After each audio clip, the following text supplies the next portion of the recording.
नमस्कार, आप सभी का स्वागत है हमारे यूट्यूब चैनल सिसकता हिमालय में। तो आज हम यहाँ पे चर्चा करने जा रहे हैं हमारे 22 साल के युवा उत्तराखंड के बारे में। तो उत्तराखंड की 22 साल के इस सफ़र में क्या होना चाहिए था, हमारी गवर्नमेंट ने क्या करना चाहिए था, तो इसके बारे में हमारे साथ चर्चा करने के लिए हमारे साथ मौजूद हैं हमारे पूर्व पत्रकार गोविंद भौरियाल जी और हमारे बेरीनाथ से जेई जलसत्तान हमारे महेश रौतेला जी। तो आप सभी का स्वागत है। तो गोविंद भौरियाल जी, मैं आपसे आग्रह करूंगा कि आप हमारे इस 22 साल के बारे में 22 साल का जो उत्तराखंड हो चुका है इसके बारे में कुछ हमारे दर्शकों को बताएं। और मैं दर्शकों को ये भी बताना चाहूँगा कि आज ही हमारा प्रथम एपिसोड है। आप हमारे नेक्स्ट एपिसोड को जरूर देखिएगा। लगातार हम इसमें उत्तराखंड के बारे में कुछ ना कुछ आपको जानकारी देंगे और बताएंगे। और मैं ये भी वर्तमान और पहले की गवर्नमेंट जो आने वाली जो भी है, मतलब नेता प्रतिपक्ष जो भी हैं, उन सबसे कहूँगा कि वो भी इस पे विशेष ध्यान दें। शायद उनको भी कुछ गोविंद भौरियाल जी के इन बातों से कुछ सीखने को मिले या कुछ जानने को मिले, जिससे हमारे उत्तराखंड का विकास हो सके। तो स्वागत है गोविंद भौरियाल जी आपका। धन्यवाद सर। कुंदन जी, मैं चाहूँगा कि हम उत्तराखंड के मूलभूत समस्याओं या जो यहाँ की ज्वलंत समस्याएं हैं इन पर वार्तालाप शुरू करें। इससे पहले मैं इसके कुछ पृष्ठभूमि पर जाना चाहूँगा कि यह परफेक्ट पर्वतीय राज्य की ज़रूरत हमें क्यों पड़ी।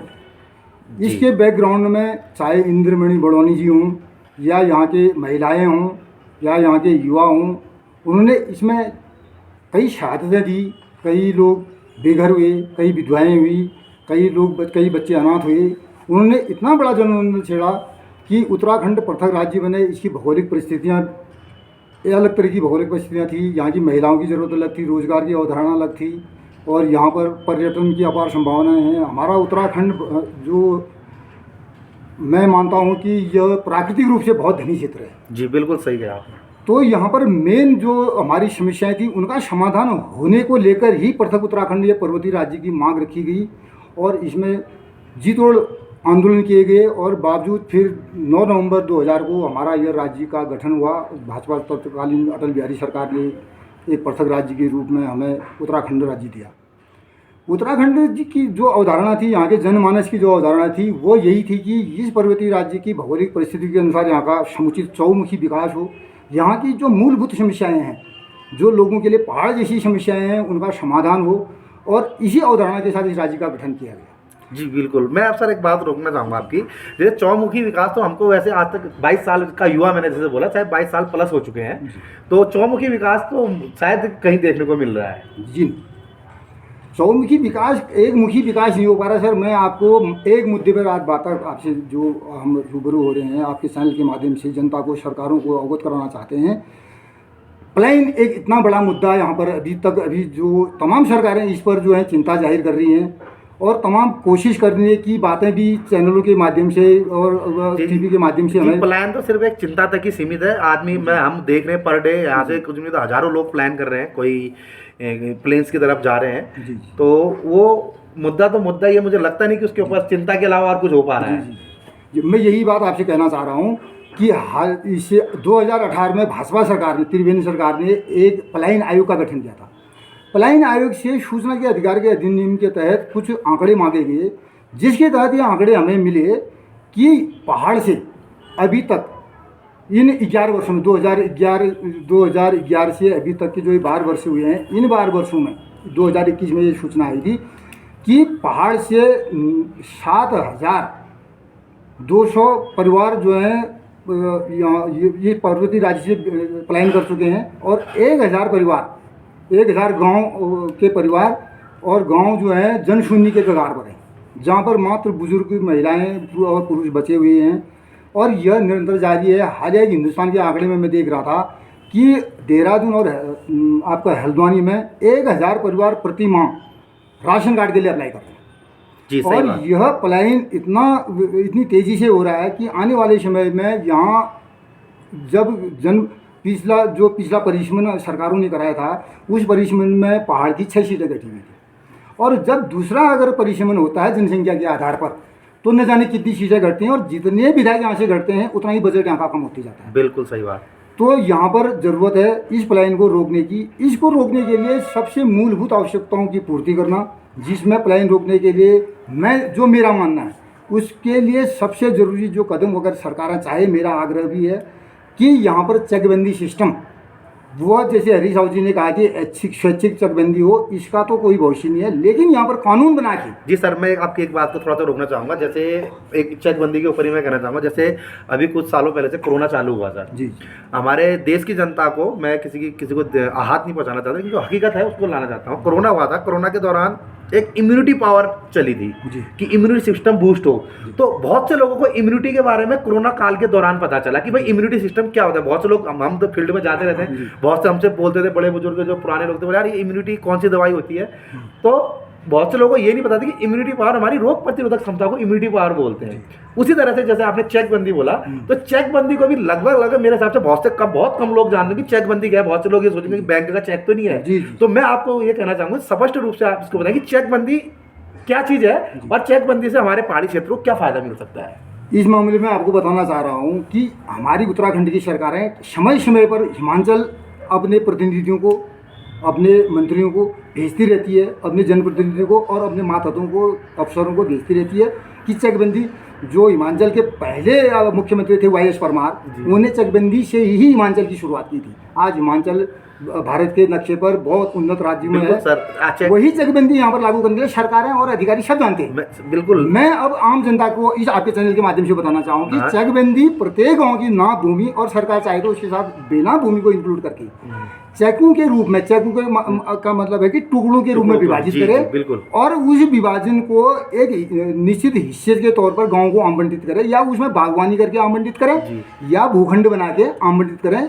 जिस भौगोलिक परिस्थिति के अनुसार जो जगह जो वातावरण है उसके अनुसार भले फ्रूट पत्ते बने, चाहे वो जड़ी बूटी पत्ती बने, जो भी बने मतलब तो उस हिसाब से बनाया जाए, उस हिसाब से बनाया जाए के हिसाब से, और जो उसकी मतलब आगे भौगोलिक प्रक्रिया है उसकी या वातावरण है के हिसाब से अनुरूप बनाया जाए। यह स्वैच्छिक रूप से संभव नहीं है सर। एक परिवार में भाई ही स्वैच्छिक तरीके से एक मत नहीं हो पाते। सरकारों के पास बहुत ताकत होती है, सरकार कानून लाके बिल्कुल इसको आवश्यक रूप से लागू करे। जो भी यहाँ पर आदमी काम करना चाहे, ज़मीन से जुड़ना चाहे, जितने हमारे प्रवासी भाई आए थे, कुछ न कुछ काम चाहते थे, लेकिन वो उसी मुंह से वापस लौटे। बिल्कुल। यहाँ पर काम, तो यहाँ पर चकबंदी होनी सबसे पहला जो काम करे सरकार। हमारा संदेश है आपके चैनल के माध्यम से कि सरकारों को चाहिए कि यहाँ पर किसी भी तौर पर, जब हिमाचल सरकार कर सकती है, सेम भौगोलिक वातावरण है, पड़ोसी राज्य है, उसकी उन्नति का मुख्य कारण है वहाँ पर चकबंदी होना। और वहाँ का आज की डेट में टूरिज्म और फ्रूट उसकी बैकबोन है। बिल्कुल सर, आपने बिल्कुल सही बोला चेकबंदी। और मैं अपने चैनल के माध्यम से ये कहना चाहूँगा कि चेकबंदी मैं नहीं कहता कि एक साथ पूरे राज्य में कर दिया जाए जी। एक बार एक जिला लिया जाए जी, ऐसा जिला लिया जाए जो बिल्कुल सक्षम हो, मतलब जहाँ पे वातावरण अच्छा हो कि उस प्रयोग किया जाए वहाँ पे किस है कि नहीं। जैसे डेयरियाँ बहुत आज की तारीख में वो है कि डेयरियों के माध्यम से भी कर सकते हैं। जरूरी नहीं है कि हम उसमें फल फ्रूट पेड़ ही लगाएं। उस जहाँ पे अगर फल फ्रूट सब्जियाँ तो डेयरियाँ भी किया जा सकती हैं। चारा लगाने की प्रक्रिया उस जगह पे की जा सकती है। तो एक जिला सरकार, मैं कुंदन जी आपको थोड़ा सा रोकना चाहूँगा। अब 22 वर्ष हो चुके हैं प्रयोग के दौर, अब नहीं सर देखिए, प्रयोगी तौर पर नहीं, हिमाचल का एज इट इज खाका उठा के तो गवर्नमेंट बार ये लागू नहीं हो पाएगा। एक जिले में हमारी धामी जी सरकार प्रयोग करेगी, एक में फिर आने वाली कांग्रेस सरकार करेगी, फिर एक में नहीं, ये गवर्नमेंट ने प्रयोगों को मैं नहीं कह रहा। मेरा कहने का सीधा ये है कि मैं कह रहा हूँ जैसे अभी कोई भी गवर्नमेंट है, हमें किसी गवर्नमेंट के खिलाफ नहीं है, ना किसी पक्ष में, हम तो एक राय दे रहे हैं कि क्या पता हमारी राय से हमारे राज्य का विकास हो सके। तो मेरा कहने का मतलब कि एक रूल ऐसा बने कि उस रूल को कोई गवर्नमेंट हटा ना सके, वो पारित हो। जैसे अगर चाहे अभी धामी सरकार है, इसके बाद धामी सरकार रहे, चाहे कोई भी सरकार आती है, जैसे गवर्नमेंट है तो उसने ये बनाया भैया ये चेकबंदी चालू है तो यही चालू रहनी है, उसका हर किसी को एक फाउंडेशन होनी चाहिए गवर्नमेंट को। ये हो सकता है क्या? जी, चाहे सरकारें कर सकती हैं, ऐसा भी कर सकती हैं, लेकिन एक प्रयोग के तौर पर करने में प्रयोग न जाने कितना खींचेगा, कब उसके परिणाम आएंगे, इसलिए ये जरूरी था कि एक साथ पूरे स्टेट में होगा तो चरणबद्ध तरीके से ही। ऐसा नहीं कि एक बार अगर विधेयक लागे, कानून लागे यहाँ और चेकबंदी हो भी गई, इसी को आपका फलने फूलने में दशक लग जाए। तो ठीक है, आपने बहुत बढ़िया आज बात करी हमारे चैनल के माध्यम से गोविंद भौरियाल जी। आप नेक्स्ट एक्सप्लोर में हम आपको जरूर यहाँ पे बुलाएंगे। हमारे साथ सीनियर हैं यहाँ पे हमारे महेश रौतेला जी। तो सर आप भौरियाल जी ने चेकबंदी के बारे में बताया, तो सर आप क्या कितना मानते हैं कि चेकबंदी से हमारा राज्य आगे?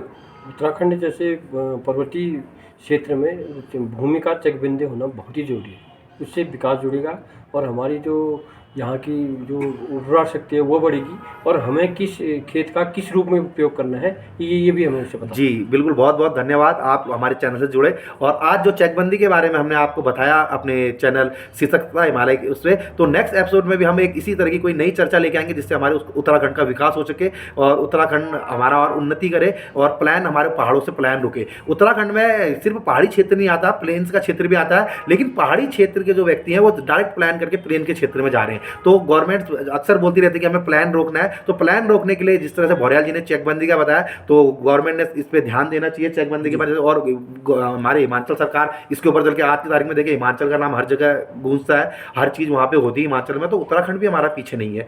तो मैं आप सभी का धन्यवाद करना चाहूँगा, आप हमारे चैनल में आए और आपने बताया। और नेक्स्ट एपिसोड आप देखना ना भूलें, नेक्स्ट एपिसोड में हमारी फिर से चर्चा रहेगी और नए उसमें हम उत्तराखंड के बारे में क्या करना है एक राय रखेंगे। और आप लोग भी अपनी राय हमारे चैनल में मैसेज द्वारा या डायरेक्ट कर सकते हैं, हमें फ़ोन नंबर के द्वारा हम इसमें सारी लिंक आपको अवेलेबल कराएंगे, तो उसमें आप भी अपने सवाल रख सकते हैं और हम डायरेक्ट गवर्नमेंट तक इस चैनल के माध्यम से इन चीज़ों को पहुँचाएंगे। तो आप सभी का बहुत बहुत धन्यवाद। धन्यवाद, नमस्कार।